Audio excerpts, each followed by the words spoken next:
Hello la communauté, j'espère que vous portez assez bien. Quant à moi, je suis en pleine forme. J'allais justement me reposer avant que ne me vienne l'idée de vous faire cette vidéo pour vous parler d'un sujet assez intéressant et que je pense peut vous aider grandement dans ce processus d'immigration. Déjà, c'est la première fois que tu te trouves sur cette chaîne. Je me nomme William Chakam et sur cette chaîne, nous parlons principalement d'immigration, d'études et d'investissement. Alors, si ce sont des thématiques qui t'intéressent, je t'invite à faire juste 3 choses. Tu t'abonnes, tu likes et tu partages au maximum. Ceci permet d'impacter le plus grand nombre de personnes qui sont dans la même situation que toi. Dans la vidéo d'aujourd'hui, je me propose de vous relater certaines réalités sur la vie au Canada dont on en parle très peu et que je pense peut faire une nette différence dans ton processus d'immigration et mieux te permettre de t'adapter à la vie une fois arrivé sur le territoire. Alors je t'invite à la suivre jusqu'à la fin. On se prend juste après le générique.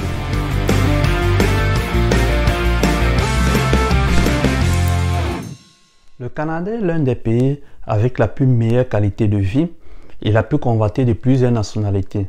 Nous nous retrouvons précisément dans la province du Québec, à Montréal, la plus grande diversité multiculturelle. Cependant, il n'est pas exempt de tout reproche. Je vais de ce pas vous lister quelques points à savoir avant de pouvoir immigrer au Canada. En premier point, nous allons noter le climat. Le Canada est caractérisé par ses extrêmes. Premièrement, dans le climat, nous avons 4 saisons au Canada. De mars jusqu'à mai, nous avons la période du printemps, qui est généralement humide, pluvieuse, caractérisée par une fonte des glaces. Ensuite vient l'été, qui est la meilleure saison au Canada, la plus belle, où nous pouvons visiter, faire du tourisme et plusieurs activités, qui va, elle, de juin jusqu'en septembre.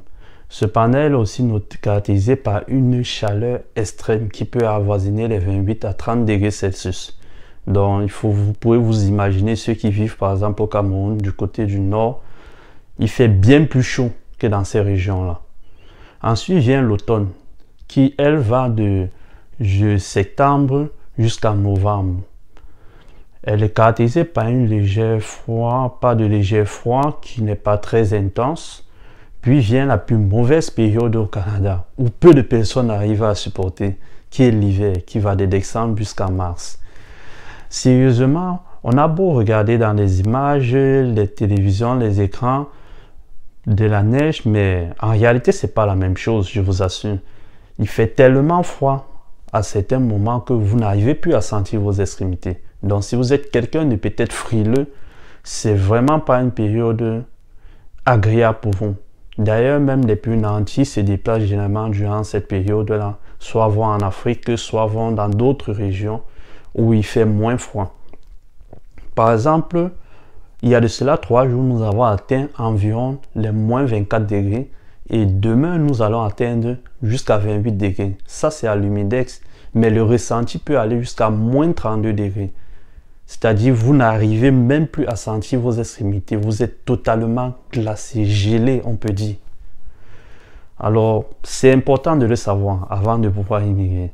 En deuxième point ici, je voudrais préciser sur les impôts et les taxes. C'est dans certains pays en Afrique, nous avons les impôts, nous avons les taxes.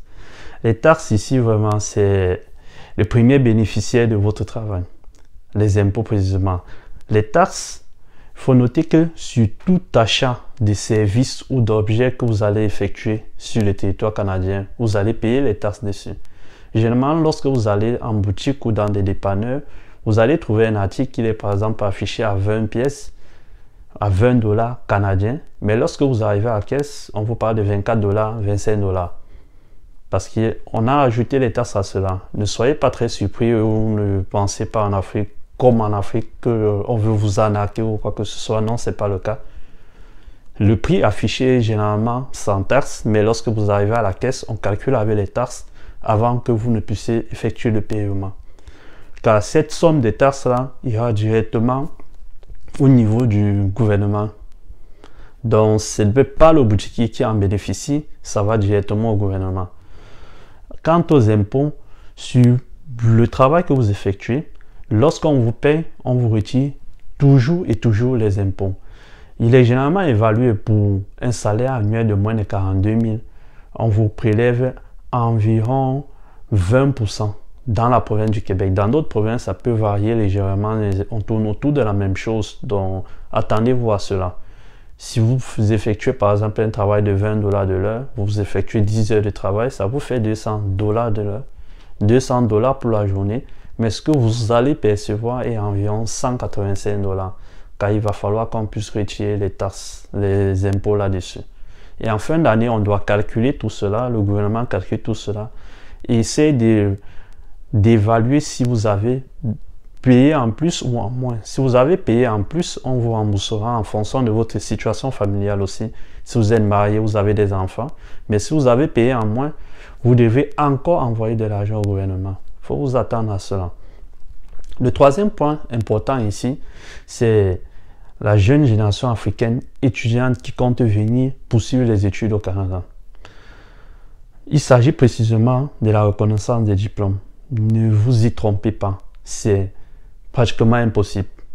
Le système est d'abord différent pour qu'on puisse reconnaître vos diplômes ou pour vous permettre de pouvoir poursuivre vos études au même niveau où vous étiez en Afrique. Il faut déjà que le diplôme que vous ayez soit reconnu par le gouvernement du Canada, ce qui est très peu probable parce qu'il favorise plus les diplômes obtenus sur le territoire. Sauf dans certaines filières comme l'informatique, à ma connaissance, qui peut passer, mais les autres filières, généralement, vous serez rétrogradé. Notamment, lorsqu'on parle de rétrograder, il faut que vous effectuez des équivalences pour qu'on puisse vous rétrograder même en reconnaissant un certain niveau d'études que vous avez. Imaginez-vous, par exemple, pour ceux du système, pour ceux de l'Afrique centrale et l'Afrique de l'Ouest aussi, lorsque vous avez un doctorat, par exemple, en Afrique et que vous venez ici, lorsqu'on fait des équivalences, cela vous revient ici à un baccalauréat. Le baccalauréat ici, ce n'est pas notre baccalauréat du pays, c'est 4 années universitaires ici. Donc, au pays, on dirait ça vous renvoie à un master pour ceux du système LMD. Donc, imaginez-vous la suite. En quatrième point ici, je veux parler du travail. Généralement, lorsqu'on entreprend ou voyager pour venir au Canada pour travailler, on pense directement, on a une vision d'un travail de bureau et tout ça, enlevez ça dans vos têtes. Considérez le Canada comme un grand chantier où on a besoin de manœuvres. Et c'est ce pourquoi vous venez. Ils ont besoin de la main-d'œuvre pour effectuer une tâche précise. Ne vous attendez pas à aller rejoindre un bureau. Dans certains domaines, c'est possible. Ce n'est pas exclu complètement, mais au moins à 80%, sachez que c'est pour de la manufacture ou peut-être pour travailler dans une entreprise pour un poste précis où vous allez d'ailleurs subir une formation encore au sein de l'entreprise. En cinquième point ici, je veux noter l'alcool et le tabac. L'alcool premièrement. L'alcool dans ce pays-ci, il faut savoir, dans la province du Québec précisément, on a une seule institution qui est habilitée à vous vendre de l'alcool à fort pourcentage, c'est-à-dire il y a supérieur à 6% quoi.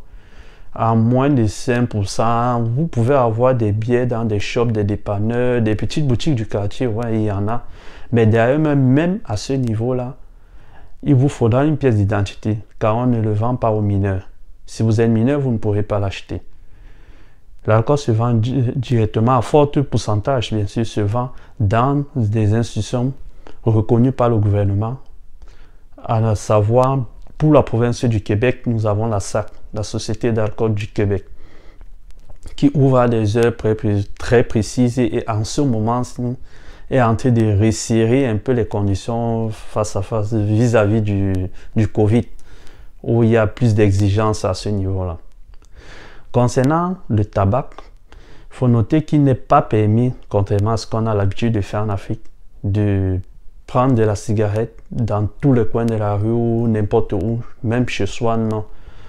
Vous n'avez pas le droit de fumer dans des pièces ou au boulot. Il y a des endroits précis à l'extérieur de la shop si vous êtes au boulot pour pouvoir fumer. Et si vous êtes à la maison, vous n'avez pas le droit de fumer à moins de 70 mètres de toutes les ouvertures de la maison, que ce soit porte, fenêtre. Dans la maison, c'est interdit. Car on peut même vous porter plainte par rapport à cela. En sixième point ici, je vais noter les boîtes de nuit pour les gens qui ont le sang chaud. Il faut noter qu'au Canada, précisément au Québec, les boîtes de nuit ferment à 3 heures. Donc les virées nocturnes qu'on faisait en Afrique jusqu'à 8h, 9h du matin, là, hein, oubliez ça ici, c'est pas possible, ça ne passe pas. À 3h du matin, toutes les boîtes de nuit doivent être fermées. Déjà à 2h30, la musique baisse, on commence à débrancher les baffes. On ne va pas au-delà de cela. Sinon, la police va intervenir. En sixième point ici, je veux parler du logement.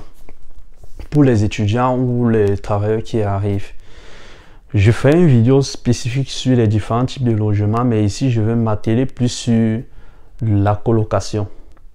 Il faut noter qu'arrivé au Canada, non seulement les logements sont assez petits, on se sent pratiquement cloisonné, contrairement à l'Afrique où on avait vraiment assez d'espace pour s'amuser. On avait assez d'espace vraiment. La maison était un peu plus grande. Ici, vous vivez dans des petites pièces, des petites cases et vous allez tout gérer. Et la vie en colocation, si vous n'avez pas eu cette habitude, quand je parle de colocation, les étudiants, vous me comprenez très bien, c'est un peu comme la vie à l'université où genre, on prend une grande maison et chacun a sa chambre et on partage le salon, la cuisine. Ouais. Arrivé au Canada, s'il y en a, mais il est vraiment préférable que vous puissiez le faire lorsque vous tombez sur un frère africain ou par exemple pour des Français, un frère français ou par exemple quelqu'un qui vient de la même région que vous. Cela n'est pas pour une idée raciale, mais juste pour faciliter une compréhension. Parce que je prends un exemple banal. Pour nous, en Afrique, par exemple, on a l'habitude de manger très épicé. Lorsque vous allez cuisiner, si vous vivez avec un Européen, par exemple, vos épices doivent beaucoup l'étouffer. Il n'est pas habitué à cela. Cela crée une petite tension au fur et à mesure et ça peut aller loin car il peut même appeler la police pour vous. Il a le droit. Parce que là, vous êtes en train d'atteindre à sa vie. Il ne se sent pas en sécurité. Il a le droit. Donc, il faut faire vraiment attention. Or, par contre, quand vous vous retrouvez en colocation avec des frères africains comme vous, le courant passe plutôt vite. Il y a moins de difficultés de compréhension. C'est plutôt assez aisé. Mais je ne suis pas en train de vous dire de ne pas aller vous cultiver auprès des autres personnes. Il faut le faire. Mais j'ai dit au niveau de la location, c'est un peu difficile. En septième point ici, nous allons parler du véhicule au Canada. Pour certaines personnes, ce qu'on pense généralement en Afrique, c'est qu'acheter un véhicule, c'est avoir atteint un certain niveau d'aisance financière. En Amérique ou en Europe, surtout en Amérique, c'est vraiment pas le cas. C'est plutôt une nécessité. Car il faut dire ici qu'on met pratiquement 1 à 2 heures de temps, même en auto, pour se rendre au boulot. Or, si vous allez le faire alors en transport en commun, vous allez prendre encore presque 3 heures de temps. C'est du temps perdu. Et ça vous rend la tâche plus difficile. Or, l'auto, je ne parle pas ici des derniers modèles, les gens qui vont aller acheter les dernières versions de l'année. Non, non, je parle d'une voiture modeste, d'une vieille année qui a plus de 10 ans même. Elle est nécessaire ici pour pouvoir se déplacer, pour pouvoir faire plusieurs jobs. En huitième point ici, je vais parler de la vie travail-études pour les étudiants. Les gars, préparez-vous vraiment parce que ce n'est pas chose facile. Si on vous le dit sincèrement. Surtout pour ceux qui viennent dans l'optique de pouvoir travailler et pouvoir payer leurs études. Je parle aussi aux parents. Il faut les aider parce que c'est vraiment pas évident de pouvoir le faire. Ils peuvent encore le faire s'ils peuvent encore payer au moins le tiers de leur scolarité parce que déjà ici en tant qu'étudiant, vous n'avez pas le droit de travailler plus de 20 heures. Même si certains forcent un peu, ils dépassent cela, mais c'est à leur risque et péril. C'est vraiment pas conseillé. L'étudiant ici, c'est qu'il travaille en 20 heures de travail par semaine, peut lui permettre de se nourrir, de se loger au max. C'est correct. Mais s'il faut payer la scolarité dans cela, ça va devenir un peu difficile. Très difficile même. Le dernier point ici, nous allons parler des factures en général. Quand je parle de factures, je parle du loyer, je parle de l'électricité et de l'abonnement téléphonique. Déjà, il faut noter qu'au Canada, entre guillemets, on ne paye pas de l'eau. L'électricité, il est important de payer ses factures en général à temps. Car lorsque vous ne payez pas, cela impacte votre code de crédit. Je ferai une vidéo dédiée à la code de crédit qui est un point très important ici au Canada. Cela impacte votre code de crédit et peut permettre aux fournisseurs même d'aller jusqu'à votre paye directement retrancher cet argent. C'est-à-dire à chaque fois que vous travaillez, qu'un employeur vous paye, il peut aller se servir en premier lieu avant que le reliquat vous arrive dans votre compte à chaque fois que vous travaillez. Et c'est vraiment à éviter, car plus tard, lorsque vous allez vouloir faire beaucoup d'autres choses, par exemple, prendre un logement, on va vous demander votre carte de crédit, votre code de crédit. C'est comme votre crédibilité ici au Canada. Lorsque vous ne la travaillez pas bien, cela peut avoir d'énormes répercussions. Concernant le logement, il faut savoir qu'on paye le logement le premier de chaque mois. Vous n'allez pas déborder cela. C'est pas comme en Afrique que vous allez appeler le bailleur, dire que j'ai eu un empêchement, la semaine prochaine, je vais t'envoyer l'argent ou la semaine. C'est le premier. Car lui aussi, généralement, il a pris une hypothèque pour avoir cette maison-là. Et la banque doit passer chercher son argent. Donc, il ne doit pas expliquer au banquier que mon locataire ne m'a pas payé, ça ne passe pas. Et si vous ne payez pas, il est capable de vous amener à la régie du logement et les poursuites peuvent aller jusqu'à l'expulsion du domicile. Ce n'est pas juste l'expulsion du domicile, mais cela impacte aussi votre dossier de crédit qui aura des répercussions plus tard sur votre vie.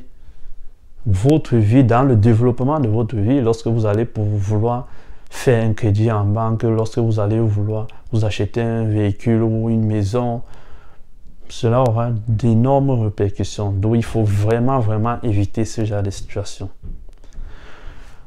En dernier point ici, je veux parler à la jeune génération. Je parle ici du fait, entre guillemets, comme on faisait en Afrique, draguer les filles. Les gars, ici, quand on dit non là, ce n'est pas non que je vais réfléchir ou ce n'est pas non que je veux que tu insistes. C'est non. Tu jettes ta défaite, une place, tu avances avec. Alors si tu insistes là, ça va se transformer en un harcèlement. Et là, comme on dit au Cameroun, tu vas lire. C'est vraiment à éviter. Bon, je pense avoir ramassé quelques points ici importants pour mieux vous préparer dans votre adaptation sur les territoires canadiens et je ferai d'autres vidéos encore pour vous en dire plus sur la code de crédit, le logement et vous pouvez me suggérer en commentaire pour permettre de mieux m'orienter ce que vous voulez précisément. Sur ce, on se dit à plus.